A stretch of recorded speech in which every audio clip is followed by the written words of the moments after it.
The soundtrack for the upcoming FNAF movie has just been leaked and there's a lot to unpack. First off, this video is going to contain speculation and potential spoilers based around the leaked tracklist, so viewer discretion is advised. I've already read through the tracklist and I have to say, it confirms a lot of my speculation. The first title in the list is Aunt Jane. Aunt Jane hasn't been shown in any of the trailers as far as I recall, but details from production notes suggest she is of course Mike and Abby's aunt, and perhaps their only immediate relative. A leaked page of production notes details the relationship between Aunt Jane and her nibblings, describing her as meddlesome. That means niece and nephews, by the way. She is said to disapprove of Mike's ability to raise Abby and has gone as far as to file complaints against Mike, which gets secondary caregivers involved. These details seem to further the idea that Mike and Abby really only have each other. Fuzzy on the Details is a pretty ambiguous title, Fuzzy of course being a play on the animatronic animals. Maybe after Mike gets fired from his job at the mall, Steve Raglan tells him about Freddy Fazbear's Pizza, which Mike is hearing about for the first time. I've already speculated that prior to working there, Mike knew little to nothing about the restaurant, and this track's title might support this. Mike may have heard of the name, and perhaps his younger brother used to go there, but he would be fuzzy on the details. Gear Up is likely referring to the break-in we've seen in the opening of the second trailer. The group is equipped with baseball bats and crowbars in the cinematic break-in, so it's not crazy to think we may be getting a Batman and Robin-esque Gear Up scene. Maybe we'll even get a security breach style introduction to each character.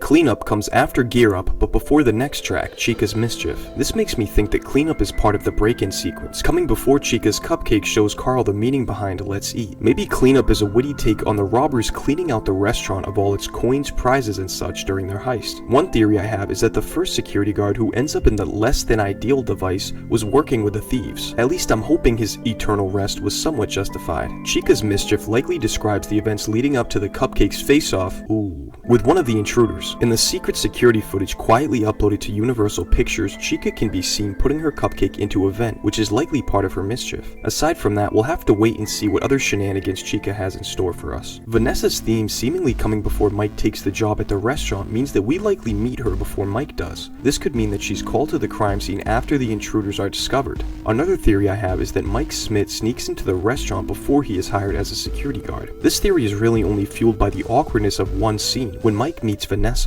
You must be new security guard. Can I help you, officer? Of course, he's wearing a security jacket, but we also see him walking into different rooms in the restaurant where he could have easily found a jacket to blend in. If this is true, it would explain Mike's nervousness and how we meet Vanessa before Mike takes the job. Delinquent Notice presumably goes with the opening of the first trailer, when Mike finds a notice of delinquency on his front door. This scene most likely comes after Mike loses his job at the mall and right before he calls Steve back about his job offer. Knowing that Aunt Jane is disapproving of Mike as a guardian, she could have a role in Mike receiving this notice. As mentioned earlier, this notice could be the reason Mike takes the job at the restaurant, assuming he doesn't have ulterior motives. I have a feeling that Mike does have other motivations behind working at Freddy's. Perhaps it has something to do with his brother's disappearance. Side note, it looks like Steve Raglan may be taking the role of phone guy in the film, and I really hope we get a signature hello hello in Matthew Lillard's awkward Afton voice. Mike's dream sequence 1 is one of 3 sequences involving Mike's prophetic dreams. We see at least 2 different dreams in the trailers, one about Mike's past and one about the MCI, or Missing Children incident. Since this sequence takes place early in the movie, I'm guessing that dream sequence 1 is about Mike's brother Garrett being abducted, with the MCI dream coming after Vanessa tells Mike about the incident. However, if I'm correct about Vanessa meeting Mike in the restaurant before he officially takes the job, then he could find out about the MCI earlier, making this first dream sequence about them. Foxy Fatality is another ambiguous title, especially with the information we have from the trailers. In the trailers, we see all 3 of the on-stage animatronics being involved in a kill, but the most Foxy is shown doing is following after Abby and crushing a ball from the ball pit. This scene could either be referring to a kill that we haven't seen in the trailers, or perhaps an incident in which Foxy was the victim. In the recently released security footage, we get a shot of Foxy before he was withered as he is in the present. Perhaps this scene shows us a flashback in which Foxy is ruthlessly mangled. The Bite of 87 is up there with the most unexplained phenomenon in FNAF, with Foxy being a popular candidate for the aggressor. With a title like Foxy Fatality, it's possible that the scene that goes with it depicts the events of the bite, perhaps also leading to his neglect and deterioration. The Rabbit Lives describes Spring Bonnie, an animatronic that likely hasn't been used but kept in storage for years. My theory is that this scene will involve Vanessa telling Mike about the MCI, where she will show him drawings of Spring Bonnie that reside around the restaurant. Curious as to the fate of the suit used in the tragedy, tragedy, Mike questions Vanessa, who brings him into a back room where the suit resides. Being the first reference to Spring Bonnie in the track list, I think it's fitting that this isn't the moment when William Afton appears as the Yellow Rabbit. In my estimation, the Rabbit Lives simply refers to the fact that the mascot suit still exists after years of neglect. Taken literally, Follow the Yellow Rabbit refers to someone being led by Spring Bonnie. This could be in reference to the missing children incident where William lured several kids out of the main restaurant and into a back room. Director Emma Tammy confirmed that the movie will contain flashbacks to the 80s and 90s, so it is entirely possible that we will bear witness to the infamous event. We also see Abby roaming around the restaurant, seemingly following something in the trailers. While I think it's unlikely that she will be naive enough to follow Spring Bonnie, she does seem to catch a cab with Golden Freddy, so...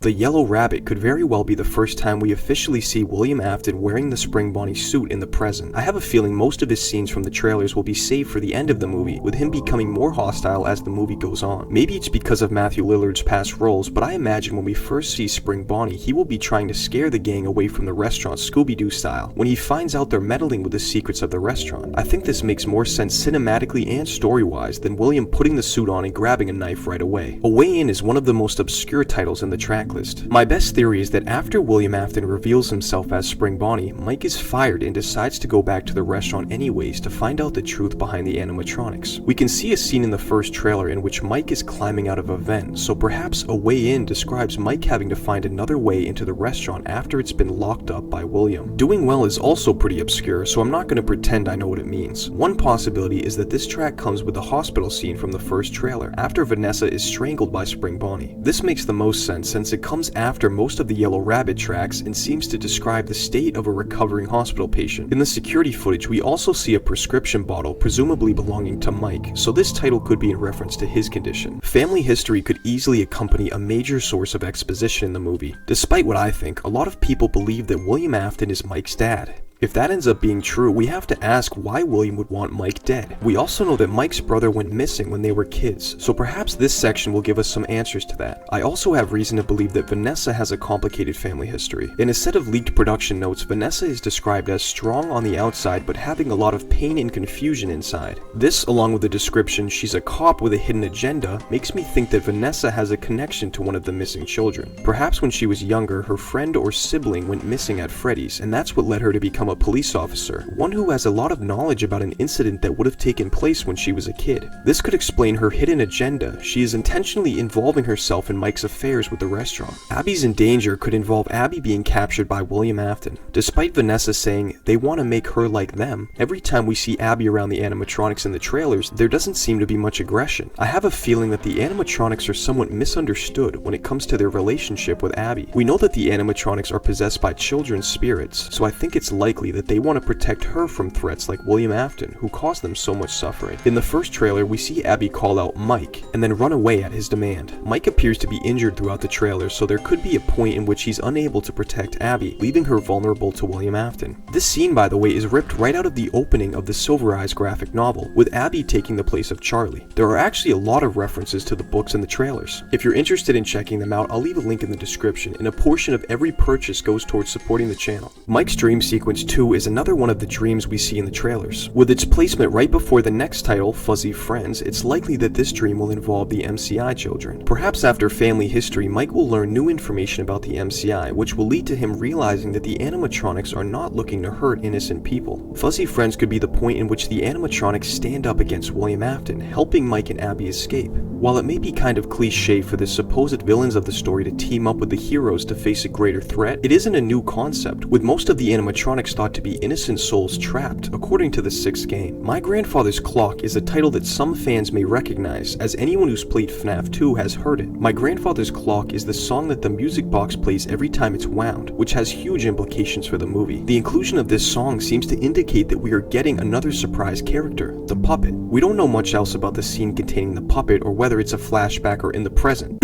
However, knowing that this is Scott's last FNAF project before he retires, I had speculated that he'd want to leave a lasting impression, something that having the puppet stand up to William Afton would surely do. However, it turns out, I'm glad to know that the puppet will be making an appearance in this film. Who Took Garrett would likely accompany a scene in which Mike is learning about his younger brother's disappearance years ago. I think it's possible that William took Garrett, although I'm not sure what his motive would have been. Aside from that, there's not many other characters who could have been responsible for his disappearance. Perhaps Mike's aunt could have taken Garrett away to protect him from William if he turns out to be Mike's dad, but that leaves the question of why she left Mike behind. This is a mystery I'm going to leave Mike and Vanessa to solve. Five Nights at Freddy's is what I would guess to be the main theme. Perhaps this is the theme from the first trailer, although nothing says that the trailer music is even used in the official soundtrack. Regardless, the title doesn't give us much information other than increasing the chances of Jack Black making a surprise appearance.